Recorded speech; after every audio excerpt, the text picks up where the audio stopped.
Kenapa dia itu tidak tersambung dengan frekuensi syukur? Malah kemudian ketika dibantu memunculkan fenomena toxic charity, ini dikarenakan apa? Dikarenakan dia sangat lapar. Itu resikonya. Itu. Lah padahal kalau orang itu tidak mampu bersyukur, ya sudah. La in syakartum la azidannakum wa la in kafartum inna adzabi lasyadid. Kena azab. Bodohnya itu di situ. Kayak gitu loh. Nah ini yang namanya toxic charity seperti itu. Nah karena ini mungkin kalau ada yang mengalami fenomena seperti itu, kita menolong orang, tapi kemudian malah digigit. Kita menolong orang, bukannya kita dihargai, tapi malah kemudian bermasalah di belakang. Itu sudah pasti orang tersebut orang yang tidak selesai dengan kehidupannya, perutnya masih lapar.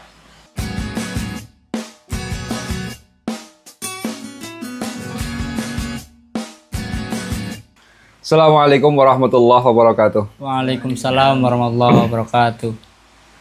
Oke, selamat berjumpa. Untuk kali ini saya bicara toxic charity. Toxic itu racun, charity itu amal. Artinya, dalam amal kebaikan itu ternyata ada racunnya. Ini, ya jangan dikira amal itu hanya ladang ibadah.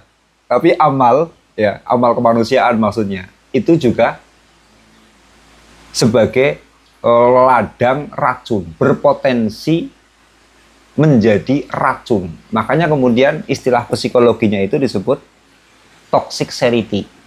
Ini.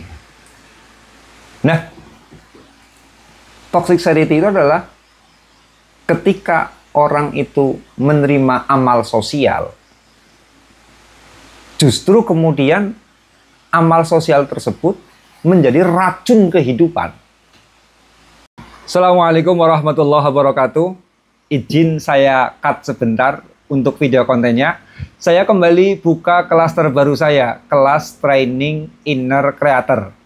Kelas Training Inner Creator ini adalah kelas spesial bimbingan menghayal agar kecerdasan daya khayal Anda mengubah finansial dan kualitas hidup Anda. Minat ikut? Ayo daftar. Punya uang modal menghayal. Enak kan? Kelas ini dimulai tanggal 25 Maret 2025. Info selengkapnya cek di deskripsi atau di website gusbanan.com. Contohnya kayak gini. Dikasih sekali, terima kasih. Dikasih yang kedua kali, ketagihan. Dikasih yang ketiga kali, mengharap-harap dikasih lagi. Nanti ketika yang keempat kali dikasih, dia itu minta yang lebih banyak. Ngelunjak. Itu loh, ngelunjak. Ini yang namanya toxic charity. Itu. Biasa kok ada orang-orang yang kemudian dikasih jantung itu minta hati. Dikasih hati minta jantung. Ini adalah model-model toxic charity. Ada juga misalkan orang-orang yang kemudian ketika sudah dibantu justru malah kemudian dia menggigit tangan orang yang membantu. Artinya sudah didulang makanan, tapi malah menggigit tangan orang yang mendulang. Kayak gitu. Menggigit tangan yang mendulang. Kan kurang ajar kan? Iya. Kayak gitu, kurang ajar. Dan saya pernah mengalami sendiri loh. Saya pernah mengalami sendiri hal seperti itu. Bantu orang, memberdayakan orang, ngasih modal uang juga. Sudah saya bayari dengan profesional. Ujung-ujungnya dia meras sama saya malah. Minta bayaran lebih tinggi. Karena dia minta bayaran lebih tinggi sama saya, ya. Kemudian apa? Saya mencoba mengklarifikasi, malah dia bentak-bentak saya. Pernah juga seperti itu. Ini yang namanya model toxic charity. Itu. Dibantu malah ngelunjak. Kayak gitu. Termasuk itu.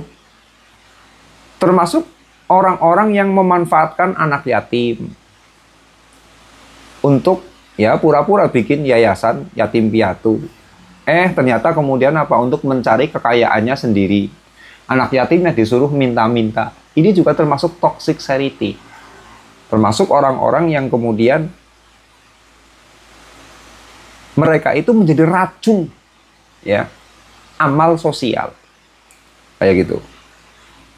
Nah, toxicity ini munculnya itu saya amati dari beberapa kasus yang saya alami.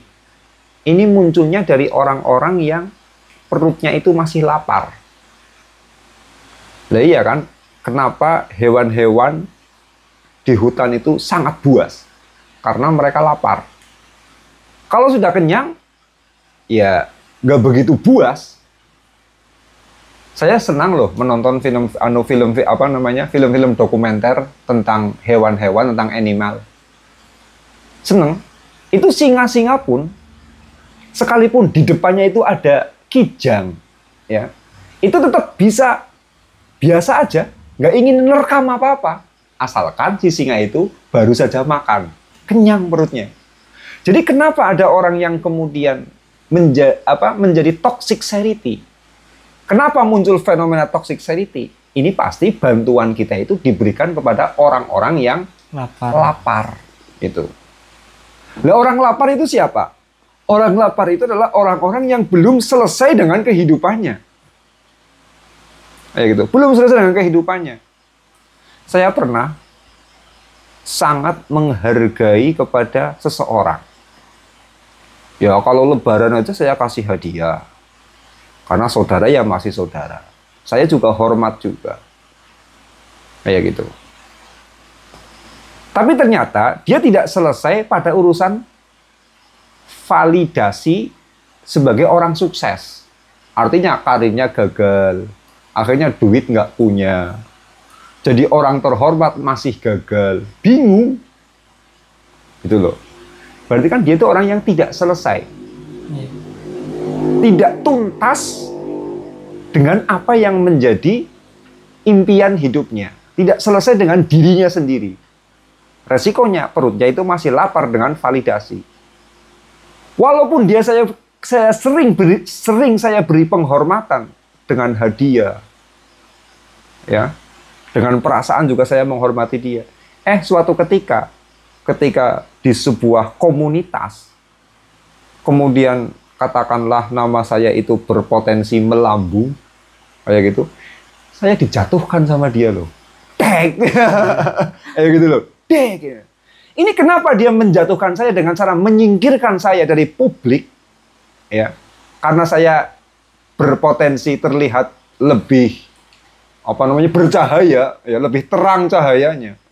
Kenapa dia mencoba memadamkan saya? Karena dia sendiri masih lapar. Sehingga seperti itu, orang lapar itu susah untuk menemukan getaran syukur. Yang ada adalah ya dia masih lapar, akhirnya dia menerkam. Nah ini loh, orang-orang yang belum selesai dengan dirinya sendiri, akhirnya ketika dia diberi, terjadi fenomena yang namanya toxicity. Itu. Saya juga pernah, seperti tadi saya ceritakan, sedikit tapi, saya pernah membantu orang, anaknya saya angkat sebagai karyawan, kayak gitu. Saya gaji. Kemudian karyawan saya nggak ada yang saya kasih makan. Saya kasih makan dia. Karyawan saya nggak ada yang kalau saya bepergian, saya belikan baju. Dia saya belikan baju. Karyawan saya tidak ada yang saya kasih kos-kosan. Dia saya kasih kos-kosan. Ternyata kemudian dia itu memang betul-betul dari keluarga sangat miskin. Nah, orang miskin lapar apa enggak? Lapar. Lah iya, untuk cari makan aja masih bingung. Sangat lapar. Kayak gitu loh. Lah, suatu ketika kemudian dia bermasalah dengan saya. Katakanlah mungkin merasa bayarannya kurang atau apa kayak gitu. Nuntut sama saya. Lah karena dia nuntut, akhirnya kan saya mengeluarkan harga diri saya. Loh, ya udah saya mau bayar. Yang katanya masih kurang itu, kayak gitu ya. Iya. Saya mau bayar, tapi tolong ya ini uang makannya sekian, kembalikan. Saya hitung, ini uang kos-kosannya sekian, silahkan kembalikan. Ini kamu juga pakai mobil saya, kadang-kadang latihan nyupir, silahkan bayar. Saya minta bayaran total kepada dia. Silakan kembalikan semua uang-uang saya yang sudah saya keluarkan. Wow, dia murka. Orang ditolong malah meras. Sesudah meras dia malah marah-marah sama saya. Itu. Nah, ini kenapa kejadian seperti itu? Itu yang namanya toxic charity. Jadi kalau kita itu membantu kepada orang, tapi orang tersebut masih ada indikasi-indikasi orang lapar, ujung-ujungnya bermasalah gitu loh. Muncul yang namanya sikap toksik. Kayak gitu. Ya mungkin kalau orang-orang yang belum pernah menjadi orang yang super dermawan dan mencoba peduli tinggi kepada orang lain, nggak nyampe loh. Artinya tidak paham dengan apa yang saya bahas kali ini. Tidak tahu yang namanya toxic charity bagaimana. Silahkan kalau ingin mencoba, dermawan sedermawan-dermawannya. Nanti kapok sendiri. Kapoknya apa? Muncul yang namanya toxic charity. Kayak gitu. Saya juga pernah kerjasama dengan IO saya. Sudah sekian lama dia kasih saya kasih peluang bisnis. Silahkan jadi IO saya. Karena yang punya jaringan follower kan saya kan. Yeah. Berarti saya bisa dijual lah, kelas saya bisa dijual. Dia ngurusin kelas saya. Kayak gitu. Suatu ketika kemudian ada kerjasama bisnis. Ternyata kemudian apa? Dia kabur bawa uang saya. Ditagih malah marah-marah. Loh, kenapa itu terjadi? Karena dia juga lapar, kekurangan uang. Kayak gitu loh. Jadi kita membantu kepada orang-orang yang tidak selesai dengan kehidupannya, dengan orang-orang yang masih lapar, itu sangat rawan muncul yang namanya toxic. Itu loh, toxic charity. Sangat rawan muncul itu. Loh, kok bisa seperti itu? Karena ketika orang itu lapar, dia itu susah sekali tersambung dengan yang namanya getaran syukur. Jadi nggak tahu dia sudah ngasih makan sama saya apa enggak? Dia sudah ngasih rezeki sama saya apa enggak? Nggak terbesit dengan jasa kebaikan orang lain. Karena yang dipikirkan adalah saya lapar. Sampai didulang sama orang lain, itu lengannya orang tersebut malah, yang mendulang itu lengannya malah digigit. Ini makan. Dimakan sekalian itu loh ya. Dimakan. Nah ini orang lapar seperti itu. Akhirnya dia tidak sempat untuk tersambung dengan frekuensi terima kasih. Saking laparnya perut itu. Maka man lam yashkurin nas, lam yashkurillah. Orang yang tidak bisa bersyukur, tidak bisa berterima kasih kepada manusia, lam yashkurillah. Dia juga tidak mampu bersyukur kepada Allah. Kenapa dia itu tidak tersambung dengan frekuensi syukur? Malah kemudian ketika dibantu memunculkan fenomena toxic charity, ini dikarenakan apa? Dikarenakan dia sangat lapar. Itu resikonya. Itu. Lah, padahal kalau orang itu tidak mampu bersyukur, ya sudah. La in syakartum la zidannakum wa la in kafartum inna adzabi lasyadid. Kena azab. Bodohnya itu di situ. Ya gitu loh. Nah, ini yang namanya toxic charity seperti itu. Nah, karena ini mungkin kalau ada yang mengalami fenomena seperti itu, kita menolong orang, tapi kemudian malah digigit. Kita menolong orang, bukannya kita dihargai, tapi malah kemudian bermasalah di belakang. Itu sudah pasti orang tersebut orang yang tidak selesai dengan kehidupannya, perutnya masih lapar. Tapi beda loh, kalau kita menolong dengan orang-orang yang memang selesai dengan hidupnya. Dia mampu berterima kasih, dia mampu menerima keberlimpahan, dia mampu menghargai orang lain yang menghargai dirinya. Dia ada kemampuan seperti itu. Itu. Karena ya sudah kenyang perutnya.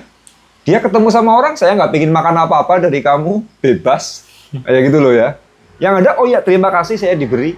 Tapi karena dia merasa kenyang, ya sudah, saya beri lagi.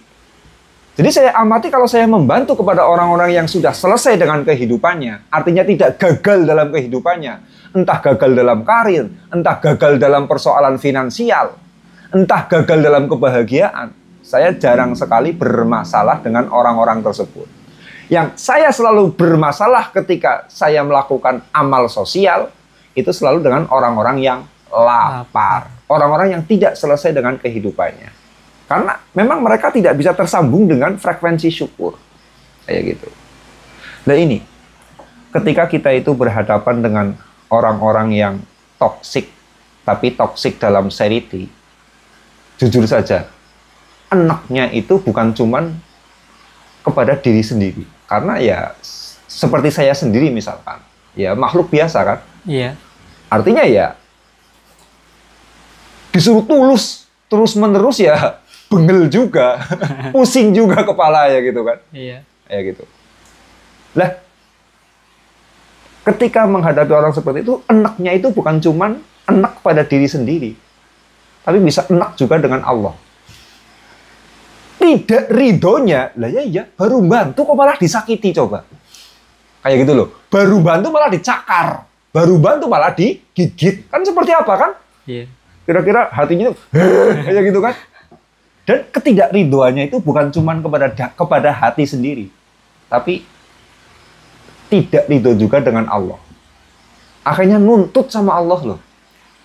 Ya Allah, katanya kalau sedekah membantu orang lain, kalau saya memudahkan orang lain, maka kehidupan saya akan dimudahkan. Kok faktanya kayak gini? Saya memudahkan orang lain, malah hidup saya diruwetkan. Kira-kira sama Allah gimana perasaannya? Nuntut jadinya kan? Yeah. Tidak ridho kepada Allah. Allah. Ini. Jadinya nggak ridho kepada Allah. Nah karena ini, saya kalau membantu kepada orang-orang yang mereka itu masih lapar, itu ya, saya kerap sengaja menggunakan ya tarikan ego yang kuat. Saya memberi dengan tarikan kepentingan kepada mereka, kepentingan diri saya supaya untung. Kayak gitu. Ini orang bikin masalah kalau dikasih kayak gitu ya. Saya amati ini orang bikin masalah kalau dikasih. Kayak gitu. Ini justru saya malah daripada hati saya sakit, artinya saya menjadi korban dari pemberian saya, atau kemudian menjadikan hati saya tidak ridho kepada Allah, kayak gitu. Mendingan saya ngasihnya itu ngasih karena kepentingan saya sendiri. Contohnya kayak gini, cari validasi. Wah, biar saya gagah sekalian. Nih, saya kasih duit. Kayak gitu loh. Malah saya cari validasi, cari pengakuan sekalian malah. Atau kadang-kala kayak gini, ini orang nyebelin ini kalau dikasih ini, nggak tahu terima kasih. Kayak gitu. Kemudian apa? Suatu ketika saya harus ngasih sama dia. Saya niatin untuk kepentingan saya, untuk keuntungan saya. Ah, buang sial aja inilah. Saya niatkan untuk buang sial, kayak gitu loh. Kalau udah sialnya buat kamu aja, jangan buat saya, kayak gitu. Loh, kenapa saya kok memilih pakai kepentingan, nggak memilih dengan cara yang tulus? Karena kalau saya memberinya dengan cara tulus, dengan cara cinta, dengan cara kasih, mereka itu nggak mengenali kasih, mereka nggak mengenali cinta, karena mereka perutnya lapar. Kayak gitu. Makanya apa? Saya pilih pakai kepentingan. Sudah, lu saya kasih ini, tapi gue ada kepentingan ini. Ya, ikhlas gak ikhlas? Ah, gak saya pikir. Yang penting saya tidak sakit hati dulu. Kayak gitu loh. Karena betul, kalau dibikin tulus, wah, bener-bener di sini jadi menganga. Kayak gitu loh. Lukanya ini menganga di sini. Dan luka saya bukan cuma dalam hati saya, tetapi kemudian juga kepada Allah. Kayak gitu. Oh, ngasih pertolongan kepada orang, bukan hidup saya ditolong, tapi malah makin sumpek. Ini gimana sih Allah? Katanya gitu kan? Ya gitu loh. Nah, daripada saya kemudian nggak ridho kepada Allah, saya nggak ridho juga dengan hati saya, mendingan saya ngasih kepada mereka, tetapi atas dasar kepentingan. Kayak gitu. Ya kadang-kadang terniatin buang sial. Kayak gitu. Tak niatin cari validasi. Tak niatin gagah-gagahan. Tak niatin sombong-sombongan, kadang-kadang juga seperti itu. Ya nggak apa-apa, karena apa? Daripada saya sakit. Karena orang-orang seperti itu orang-orang lapar. Mereka nggak mengenal frekuensi cinta, nggak mengenal frekuensi ketulusan, nggak mengenal frekuensi bantuan dari orang lain, nggak mengenal frekuensi pertolongan dari orang lain, nggak mengenal frekuensi terima kasih, nggak mengenal frekuensi syukur. Yang ada adalah saya lapar, sewaktu-waktu saya siap menerkam. Itu. Lah daripada saya diterkam menjadi korban, ya mendingan kita itu berbagi dengan mereka. Tapi apa? Dengan kepentingan. Dan ciri-cirinya orang yang kemudian memiliki energi toxicity itu biasanya saya amati selalu berada pada orang-orang yang memang mereka tidak selesai dengan kehidupannya. Masih banyak hal-hal yang gagal dalam kehidupannya. Kayak gitu. Artinya perut mereka itu masih lapar. Kalau kira-kira kok ini ngasih sama ini kayaknya sih jadi masalah ini. Nah, ya gitu loh, dia masih lapar dan sebagainya. Sebaiknya kita memberi kepada mereka dengan kepentingan. Sudah nggak apa-apa. Lu itu kemudian siap nerekam saya, kayak gitu kan ya. Ya sudah, mendingan kita berbagi dengan mereka dengan dasar kepentingan. Ya, ini yang namanya fenomena toxic charity.